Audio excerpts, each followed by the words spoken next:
Listo, chicos. Entonces, bueno, continuamos. Entonces, ya hemos venido hablando de, pues, de diferentes pruebas. Ya sabemos que tenemos las pruebas anatómicas, las pruebas embriológicas, las pruebas bioquímicas y pues que cada una, digamos, tiene como sus rasgos particulares dentro de la evolución, ¿verdad?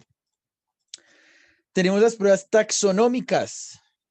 Bueno, digamos dentro de las pruebas bioquímicas del DNA, por ejemplo,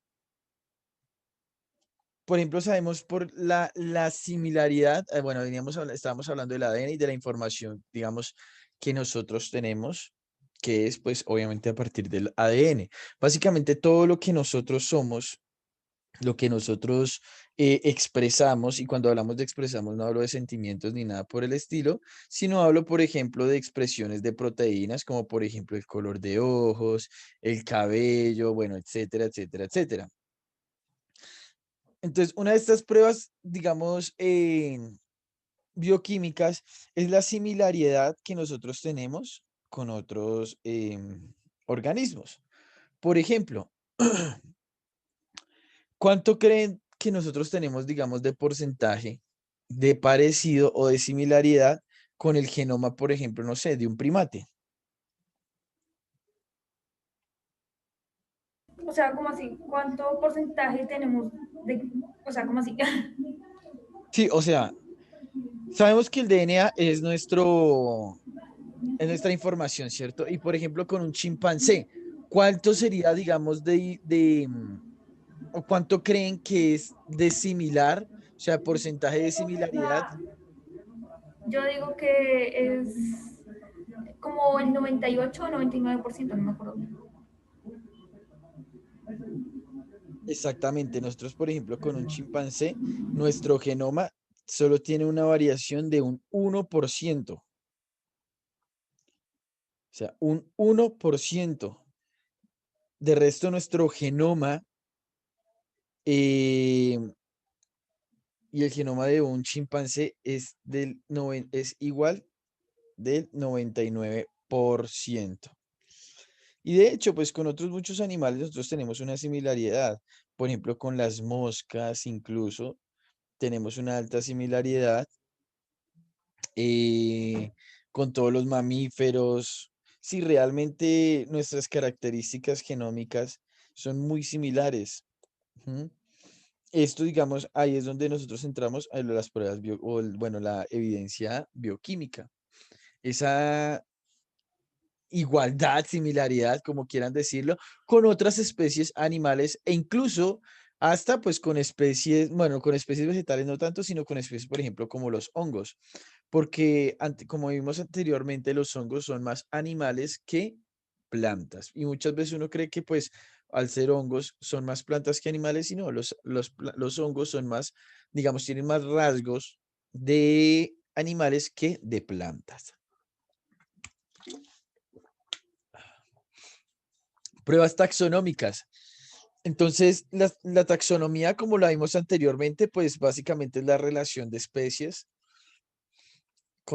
digamos, respecto a su orden, su familia, su especie, etcétera, etcétera, etcétera, ¿cierto?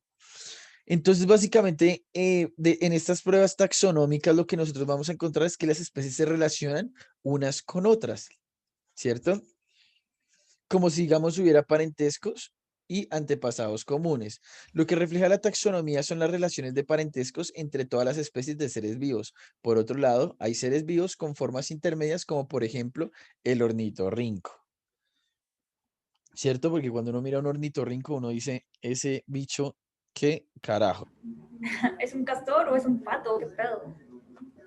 Exactamente, tiene, digamos, como un cuerpo de un mamífero, tiene pico de pato, tiene cola de castor. Aparte de eso, es hasta venenoso. ¿M? Pone huevos. Pone huevos. Entonces, digamos, estos son como animales que, digamos, son como el intermedio, o son como animales que presentan una variabilidad genética bastante alta. Pero entonces miremos, por ejemplo, esta línea que tenemos acá. Entonces, por ejemplo, cuando nosotros vimos en algún momento toda esta parte de la filogenia, entonces acordémonos que aquí había un ancestro en común. Bueno, realmente no tan ahí, sino acá. que iba a dividir en dos especies o en dos grupos. Entonces, en este caso tenemos los grupos como el león, el leopardo, la hiena, que son más parecidos entre ellos frente a animales como, por ejemplo, fíjense que acá tenemos otro ancestro en común, ¿cierto? Acá otro ancestro en común que me separa a, perdón, que estar admitiendo y estar escribiendo no me deja, que me separa especies como, por ejemplo, fíjense, acá tenemos la morsa del elefante marino, la separan. Y hay otra que separa al oso, bueno, al oso y a la morsa y al elefante marino.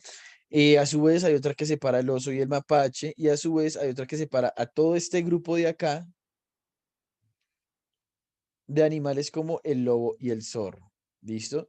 Y fíjense acá que tenemos otro, digamos, otro ancestro que me separa estos felinos o félidos de la hiena, que vendría siendo como un intermedio, podría decirse, que tiene ciertos rasgos de estos félidos, pero pues que tiene otro tipo de características diferentes a estos.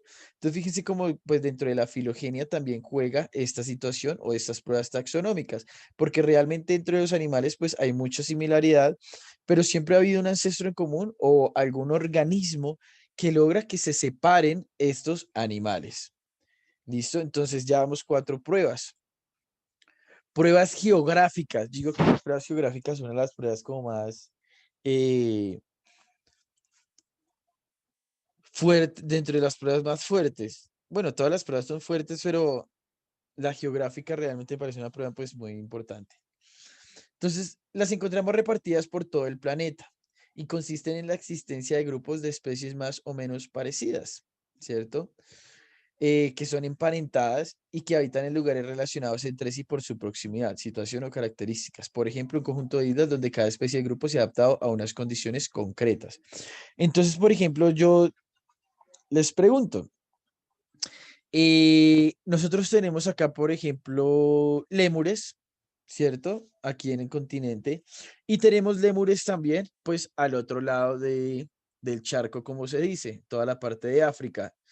Entonces, por ejemplo, ahí es donde uno dice, ¿cómo, por ejemplo, ustedes imaginan o cómo creen que puede darse esto? Que hayan, digamos, mismas especies animales a este lado y a este lado. ¿Cómo pueden existir o cómo pueden imaginar que estas mismas especies estén en ambos, pues, estructuras o misma geografía, teniendo en cuenta que, por ejemplo, no sé, los lémures no saben nadar? Entonces sería, digamos, Volaron. No mentiras.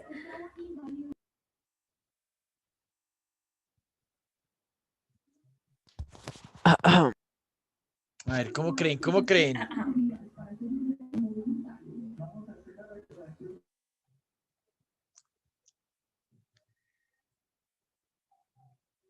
¿Cómo, profe? ¿Qué dijo? ¿Qué preguntó? Perdón, es que no escucho muy bien. Tenemos especies animales a un lado del continente y al otro lado del continente, ¿cierto? Sí. ¿Cómo creen que estas especies están, pues, tanto allá como acá? Sigamos, por ejemplo, como los lémures que no saben nadar, ¿cómo pudieron, digamos, estar acá, en este lado del continente y acá? O bueno, por ejemplo, tenemos estos bichitos que son como unas avestruces, pero pues que divergen en ciertas características. Pues yo pienso que, pues, no sé, yo lo vi como que en la era de hielo, ¿no? Que pues muchos animales emigraban a otros lados. Y por ejemplo, como el piso se congelaba, entonces yo pienso que en el transcurso del viaje, cuando ya se empezó a descongelar todo, pues como ya no tenían a dónde ir, se quedaban ahí. Digo, no, más. Hmm. También, digamos, por ejemplo, podemos tener en cuenta que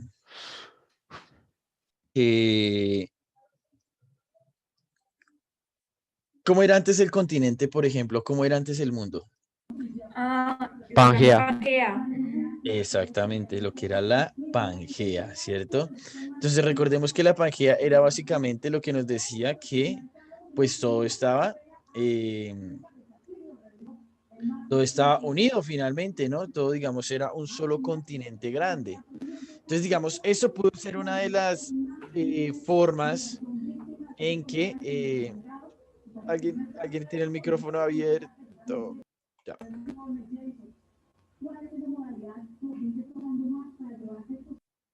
Entonces, bueno. Entonces ya, es que sí escuchaba mucho ruido. Entonces, digamos, esto puede ser una de las formas en que se pudo haber dado la divergencia o, digamos, como los rasgos de cómo estas especies iban a estar a un lado y al otro. Otra de las pruebas, digamos, de hecho es una historia que escuché alguna vez, era que posiblemente estos bichos se pudieron haber transportado cuando estaba, digamos, había una distancia, apenas se estaban separando de esto, digamos, así como lo dijo Javier, que posiblemente, digamos, en el momento en que se están separando, pues el tiempo, o entonces, digamos, por ejemplo, podía ir de un lado a otro de forma más fácil. Entonces, por ejemplo, recordemos que aquí en el África, em, la parte nomadal se dio parte, digamos, de forma así, como digamos, como este crecimiento, listo, se fue separando y esto permitió que los humanos llegaran acá a este continente, porque pues finalmente, como sabemos, el origen del humano se dio en el África, ¿cierto?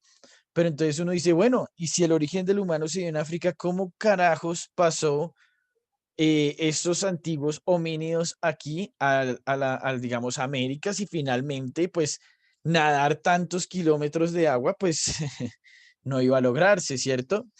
Entonces, también, digamos, partimos también, digamos, de esa teoría de la Pangea y además porque podemos ver que, fíjense que aquí en esta zona también está muy pegada a esta zona. Eso es otra forma que pudieron haber dicho que al momento digamos, de la separación de la Pangea y, digamos, del congelamiento también, de congelamientos, pudo haber hecho que las personas o los antiguos homínidos caminaran y llegaran hasta acá. Y pues ya después de estar en ese terreno, pues ya se iban a repartir por todo el resto de tierra, ¿no? Entonces ya damos 5 pruebas, ¿cierto? 6. Oh, pues yo tengo 6. Tenemos lo que es las pruebas Análogos. anatómicas, Eso. que pues es lo mismo. Ah, no, módulo. Anatómicas, tenemos pruebas embrionarias, tenemos lo que son las pruebas bioquímicas, las pruebas geográficas y se me olvidó la última, taxonómicas. Pues yo tengo acá órganos homólogos, órganos análogos, órganos vigiales, vestigiales, Ay, los órganos embrionarios, vestigiales. bioquímicas, taxonómicas y geográficas. Van como 7. So, Pues según lo que tengo yo. sí, tienes razón. Entonces, ahora tenemos, bueno, la prueba evolutiva aparece porque todas las especies próximas provienen de una única especie antepasada, ¿listo? Que originó a todas las demás a medida que pequeños grupos de individuos se iban adaptando a las condiciones de un lugar en concreto. Por ejemplo, eso también parte, digamos, estas pruebas biogeográficas también nos pueden decir, digamos, por ejemplo, el hecho de que ustedes han visto no sé, en películas, por ejemplo, una cabra montés y una cabra normal, ¿cierto? La diferencia entre ellas.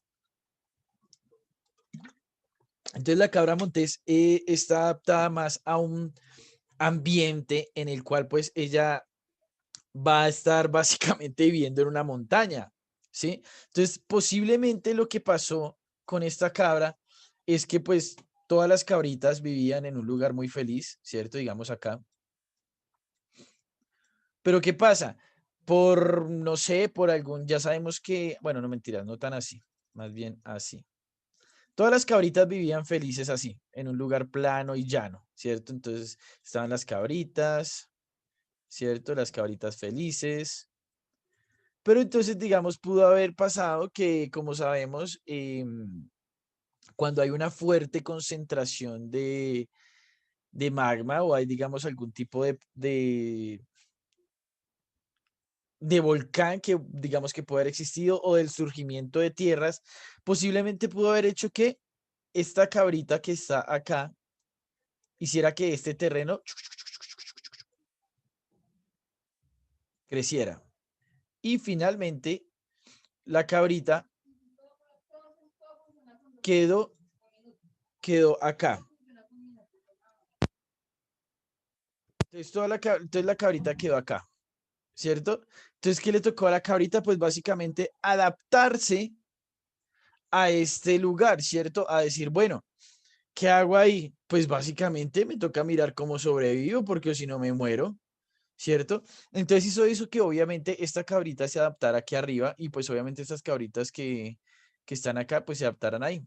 Pero entonces esta cabrita pues obviamente iba a tener su descendencia, ¿cierto? Y esa descendencia pues fue acostumbrando a que estas cabritas fueran más de un ambiente de este estilo, ¿cierto?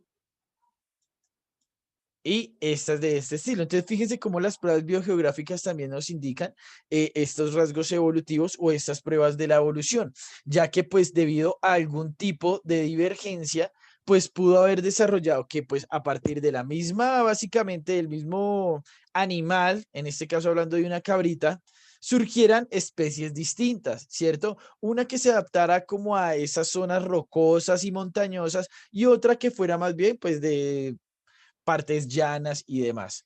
¿Qué otro animal podemos ver, por ejemplo, así que pueden estar en ciertas diferencias de altura y bueno, que pueden estar allá y acá, en pocas palabras?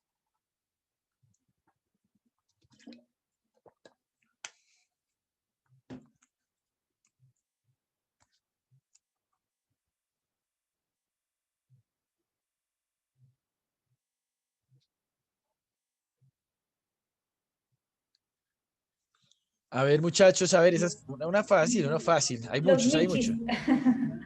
Los gatos, sí, sí, hay los muchos, perritos. sí, hay perros también. Por ejemplo, digamos, ustedes han visto una también que es muy fácil de ver también son los conejos, ¿no? Hay conejos de montaña y pues obviamente los conejos domésticos que nosotros conocemos. Hay gatos, efectivamente, hay perros, también hay aves. Sí, si se fijan, chicos, hay una gran y amplia distribución de animales que se pueden repartir, digamos, en las diferentes alturas que nosotros pues vamos conociendo respecto a los ambientes en los cuales existimos.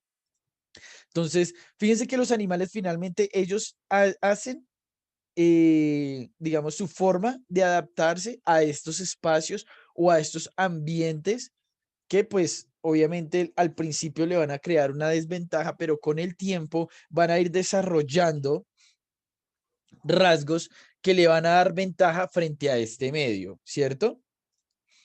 Entonces, ahí ya vamos con la otra prueba. Y las pruebas también existen, que son las pruebas paleontológicas. Entonces, las pruebas paleontológicas, básicamente, chicos, yo creo que no hay mucho que decir, pues son los fósiles finalmente, ¿no? Entonces, el estudio de los fósiles nos da una idea muy directa de los cambios que sufrieron las especies al transformarse unas en otras. Existen muchas series de fósiles de plantas y animales que nos permiten reconstruir cómo se fueron adaptando a las cambiantes condiciones del medio. Acá tenemos un caballo, eh, ¿cómo se diría? Un caballo primitivo. Y fíjense cómo eran las paticas antes y cómo pues llegó finalmente a esta patica, ¿cierto? Entonces, estas son como, digamos, como las pruebas paleontológicas, ¿verdad? Los antiguos fósiles que hemos visto de los dinosaurios, de los homínidos, o sea, es decir, de los antiguos humanos, que permitieron, digamos, ver como la diferencia entre los cráneos, la diferencia entre la postura, las diferencias entre muchas cosas, ¿cierto? Entonces, esto ha permitido que, digamos, se permita observar que se ha llevado como un proceso de desarrollo óseo, ¿sí? Obviamente el desarrollo óseo va a venir acompañado de, pues, de muchas cosas, ¿no? Obviamente de todos los órganos y de todas las estructuras que acompañan, pues, finalmente a todo el sistema óseo. Entonces, son muchos, digamos, los cambios que han venido existiendo, pues, a partir del cambio de sistemas.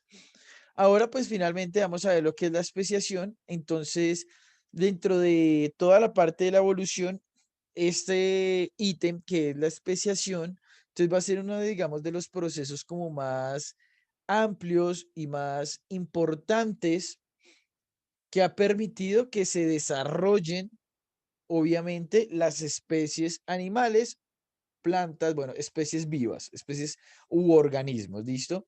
Entonces la especiación básicamente va a consistir es en el proceso en el cual una población de una determinada especie da lugar a otra. Eso es básicamente, es como decir que a partir de una especie sale otra especie. Entonces fijémonos acá en este árbol que tenemos acá. Entonces, ¿cómo a partir, digamos, todas estas ramitas que nosotros tenemos acá, es la forma en que a partir de una especie han salido pues más especies. Fíjense como por ejemplo, a partir de acá, chun, chun, chun, aquí hubo una especie que se partió en una Scobolus y una Neuróspora. Fíjense acá que a partir de una especie de algún bichi, de alguna matica salieron las gimnospermas y las angiospermas, ¿listo?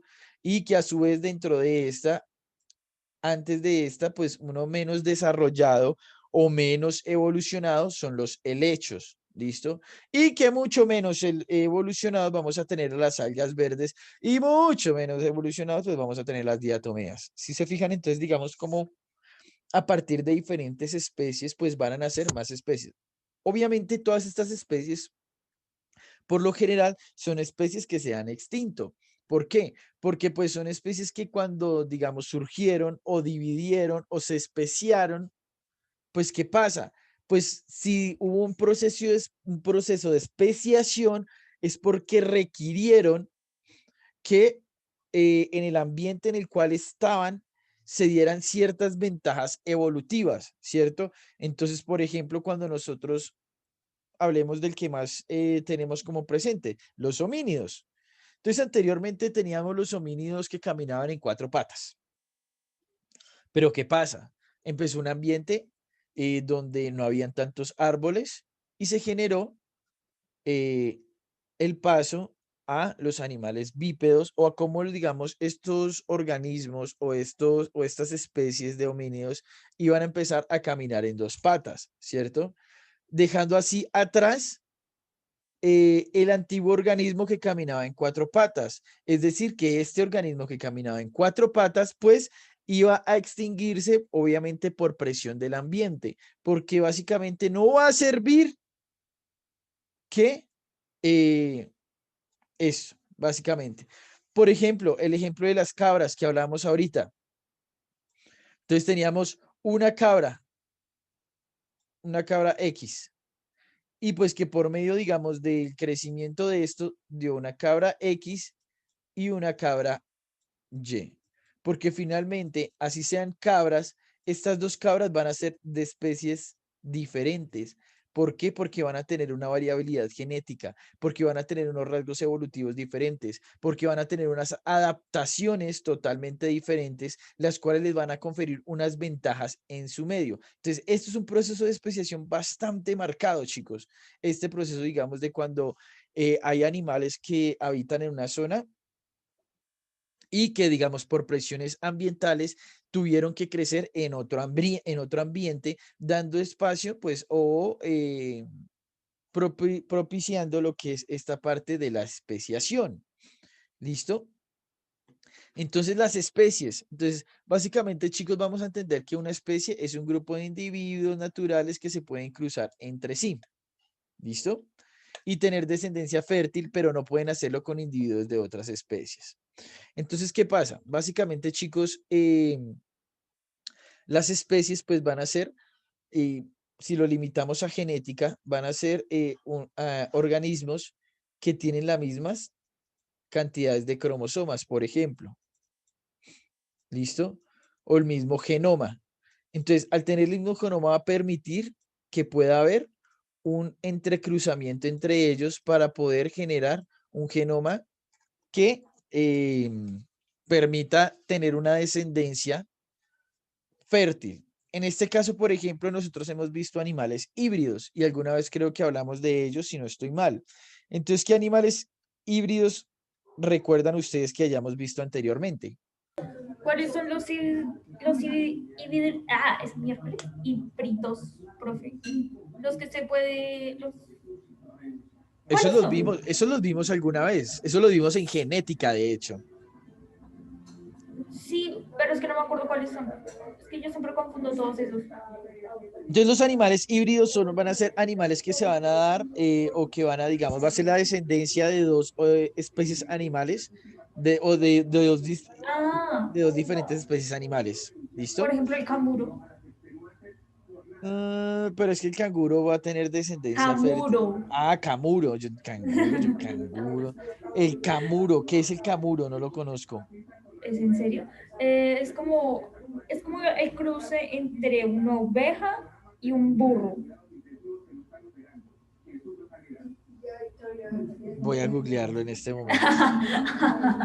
Sí, mi mamá tenía un camuro. Y pues, o sea, el camuro puede tener o lana o pelo. O lana pelo, pero más o menos, o sea, es como un pelo más grueso, pero tampoco es como lana. Y pues sí, son canguros. Sí, no. Profe, en serio, yo creí que usted conocía a los camuros. La Eh, decepción. camuro, pero pues yo no veo origen, espérate. Pero no veo que sea de origen de un burro.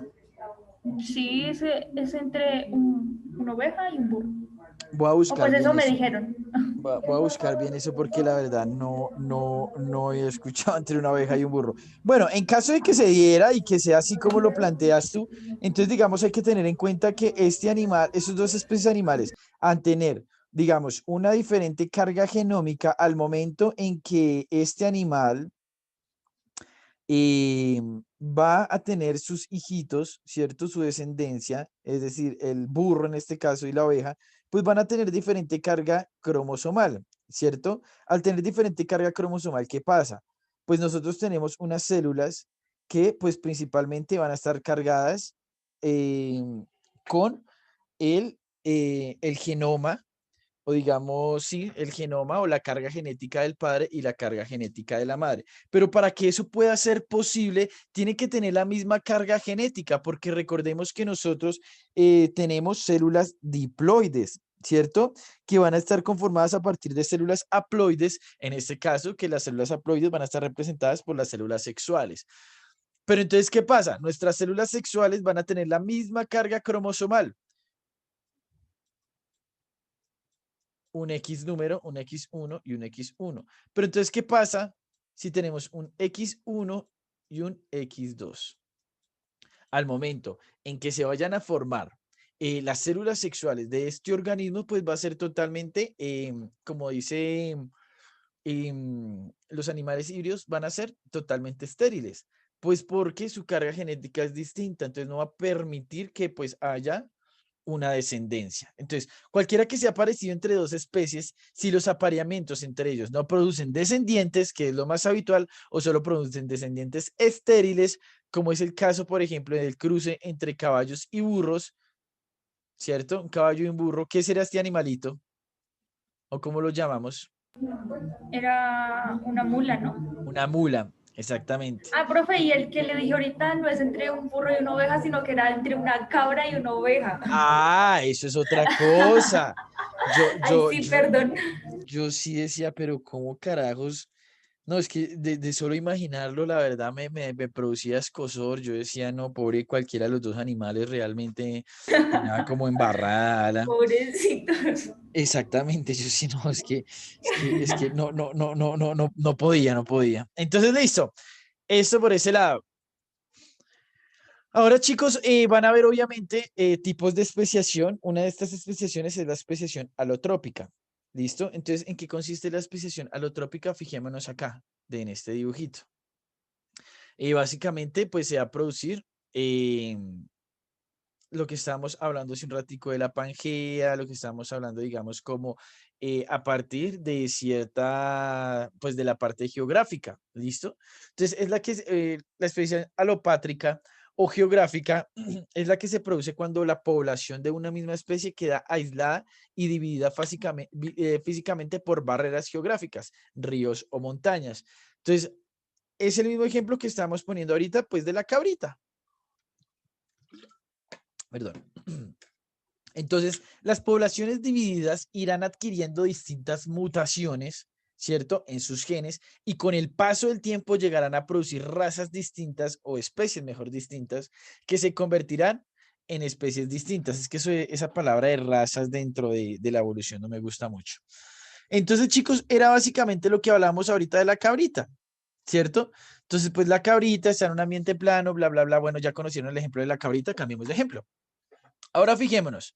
Acá tenemos entonces un campo bonito, ¿cierto? Un campito de donde hay, digamos, tenemos las mismas estructuras de plantas. Pero ¿qué pasa? Subió el agua. Al subir el agua, chicos, pues ¿qué pasa? Van a quedar estas especies de flores que similarmente van a ser las mismas en este lado y en este lado al principio, ¿cierto? Pero con el tiempo, pues van a ir desarrollando diferentes tipos de mutaciones que le van a dar adaptabilidad al medio o al ambiente en el cual se encuentran, ¿cierto? Entonces, fíjense cómo pues finalmente estas plantas van a cambiar y obviamente, sigamos, si hay un secamiento de esta agua, pues el rango de solapación va a depender, digamos, de la planta en este caso que sea más fuerte. Entonces, fíjense que estos son los cambios o esta especiación alopátrica es una de las especiaciones que nosotros, digamos, podemos ver más frecuentemente, pues, por ejemplo, en ambientes montañosos como el que nosotros habitamos, que pues nosotros habitamos en un ambiente pues muy montañoso debido pues a todo lo que son las cordilleras y todo esto. Y aparte de eso, también podemos encontrar barreras geográficas como lo es el mar, ¿no? Tenemos la especiación simpátrica o simpatria, pero pues simpátrica realmente. ¿Listo? Entonces ocurre cuando una especie, pese a ocupar un mismo territorio geográfico, se diversifica en dos subpoblaciones debido a unos mecanismos que impiden el cruce. ¿Listo? Por ejemplo, la existencia de diferentes hábitats en un mismo territorio con diferentes temperaturas o microclimas que se llaman, diferencias de comportamiento durante el cortejo, variación de los órganos reproductores, modificación cromosómica, bueno, son muchos, digamos, ya la especiación simpátrica, pues ya va a ser como algo más de la misma especie que va haciendo o va a ir produciendo cambios en ella. ¿Listo? Entonces, las poblaciones se especializan en determinados alimentos y ocupan distintos nichos de un mismo entorno. Entonces, fíjense acá este ejemplo de las mariposas, a pesar de que, digamos, las mismas mariposas están en el mismo ambiente, están en el mismo lugar, pues, digamos, toman comportamientos diferentes, ¿sí? Que hace que estas especies, pues, diverjan, ¿cierto? Entonces, se han creado especies a partir de la existencia de dos hábitats en un terreno en las que habían variación en la iluminación. Entonces, por ejemplo, chicos, si nosotros tenemos, qué sé yo, un bosque, entonces en este bosque, obviamente, chicos, a mayor altura, pues la temperatura va a ser diferente, la humedad va a ser diferente, todo va a ser diferente. Por ejemplo, tenemos plantas pequeñas que van a estar cubiertas por estas plantas grandes, es decir, la variación de la intensidad lumínica acá y aquí abajo va a ser muy distinta, ¿sí? Entonces, todos estos pequeños, digamos, microambientes, porque realmente lo podemos llamar microambientes o microecosistemas, condicionan a ciertas especies a que haya una especiación.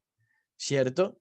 Entonces, digamos, un ejemplo de estos es la mariposa. Por eso, digamos, nosotros vemos que hay lugares donde, aunque, digamos, sea el mismo lugar, podemos ver variedad o variaciones en las especies mariposas, ¿cierto? Y pues obviamente pasa con muchas otras especies.